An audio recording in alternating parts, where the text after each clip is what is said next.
বাংলাদেশে বেদাত মুক্ত একটি দলের কথা বলছিলেন, সেই দলের নাম কি এটা জিজ্ঞেস করেছেন।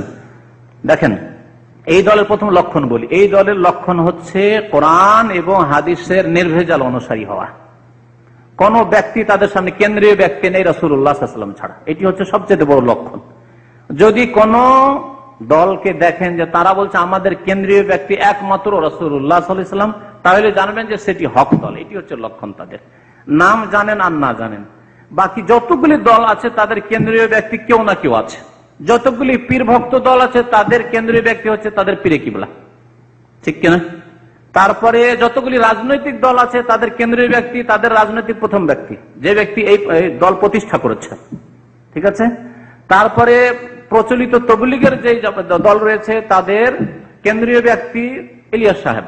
এইভাবে রাজনৈতিক যে ইসলামিক রাজনীতির নামে যে বড় দলটি রয়েছে তাদের কেন্দ্রীয় ব্যক্তি মাওদুদী সাহেব। তাহলে প্রত্যেকের কেন্দ্রীয় ব্যক্তি আছে। একটি দল শুধু আছে তাদের কেন্দ্রীয় ব্যক্তি বলে কেউ নেই। যতদিন আছে একজন আমির আছে, তারপরে কেন্দ্রীয় ব্যক্তি মানে তার থিওরি নিয়ে তারা দল করছে, এইরকম নেই। তাদের কাছে যে আকীদা আছে সেটি হচ্ছে রাসূলুল্লাহ সাল্লাল্লাহু আলাইহি ওয়াসাল্লামের নিয়ে আসা আকীদা, আল্লাহর পক্ষ থেকে সেই আকীদা এবং সেই সুন্নতের অনুসারী।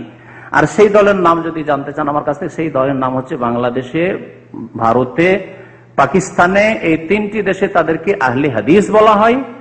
ইন্দোনেশিয়াতে, নামগুলি ভালো করে, ইন্দোনেশিয়াতে, মালয়েশিয়াতে, বরুনাইতে,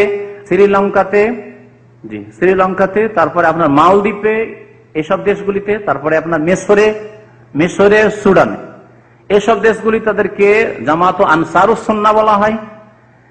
আর